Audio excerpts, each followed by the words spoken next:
आप देख रहे हैं BHBC न्यूज।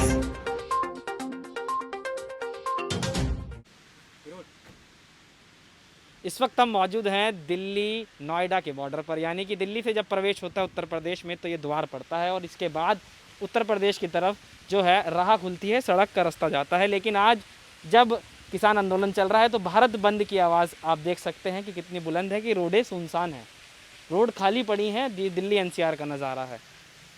मेरे साथ वरिष्ठ संपादक हैं भारतीय ब्रॉडकास्टिंग ग्रुप के, और हम जब यहाँ खड़े हैं तो कुछ विशेष बातें हुई किसानों से, किसान लोगों से जो आंदोलन कर रहे हैं, प्रदर्शन कर रहे हैं, दिल्ली तक अपनी आवाज़ पहुँचा रहे हैं, चाहे वो मीडिया के माध्यम से हो, चाहे सोशल मीडिया के माध्यम से हो।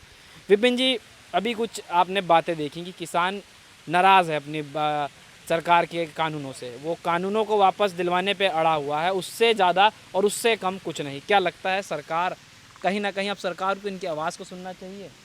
देखिए, जो स्थिति है, जो देखने में नज़र आ रहा है इस टाइम, उस लिहाज से तो कहीं ना कहीं सरकार को झुकना ही पड़ेगा, क्योंकि किसान एक इंच भी पीछे हटने के लिए तैयार नहीं है।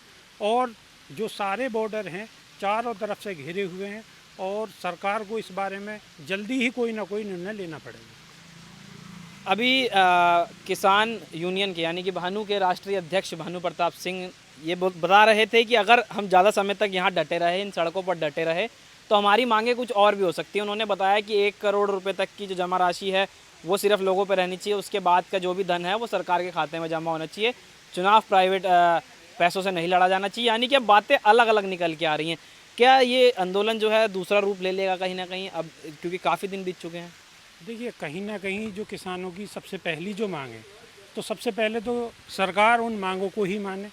ठीक है, ये तो बाद की बात है। और जो किसानों की मांग है भाई, सबसे पहले जो 3 कानून वापस लेने की बात है, MSP की बात है, तो सरकार सबसे पहले उस पर ही अपना संज्ञान ले।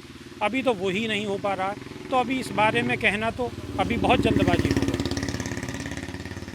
यानी कि कहीं ना कहीं अब ऐसा लग रहा है कि हमने कुछ लोगों से बात करी, कुछ किसान यूनियन के नेताओं से बात करी, तो अब मांगे दूसरी भी उठने लगी हैं। अगर सरकार जल्द इस पर निर्णय नहीं लेती है तो सरकार के सामने एक बहुत बड़ी विपदा खड़ी होगी कि सरकार को अब क्या निर्णय लेने होंगे और किस तरीके से सरकार को आगे का जो भी कानून को, प्रावधान को चेंज करने की जो बात है, जो बदलने की बात है या फिर वापस लेने की बात है। क्योंकि 5 दौरों की बैठक हो चुकी है। 5 दौर की बैठक के बाद ये समझना मुश्किल है कि अब तक हल क्यों नहीं निकल पा रहा है, और हल नहीं निकल पा रहा है तो आंदोलन की जो आग है वो तेज़ होती रहेगी। इन लोगों के पास अपना राशन है, ये लोग सड़कों पर डटे रहने के लिए तैयार है।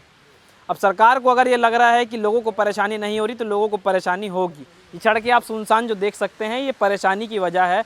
अगर भारत बंद का अंजाम आज शाम तक या रात तक ऐसा ही देखा गया तो ये भारत को एक दिन में बहुत बड़ा आर्थिक नुकसान भी है, क्योंकि जब आंदोलन होता है तो आर्थिक नुकसान होने लगता है, बॉर्डर बंद होने लगते हैं, लोगों को आवाजाही में दिक्कत होती है, रोज़गार पे आने जाने में दिक्कत होती है। तो सरकार को इस चीज़ को सोचना होगा, समझना होगा। BHBC के लिए खास रिपोर्ट दिल्ली नोएडा बॉर्डर से दीपांश यादव। रोज की ताज़ा खबरें सुनने के लिए सब्सक्राइब करें BHBC न्यूज चैनल। साथ ही रोज के नोटिफिकेशन जानने के लिए दबाएं बेल आइकन। साथ ही हमें अपनी राय देने के लिए हमारी वीडियो पर कमेंट करके बताएं और वीडियोस को लाइक और शेयर करना बिल्कुल ना भूलें। आप देख रहे हैं BHBC न्यूज।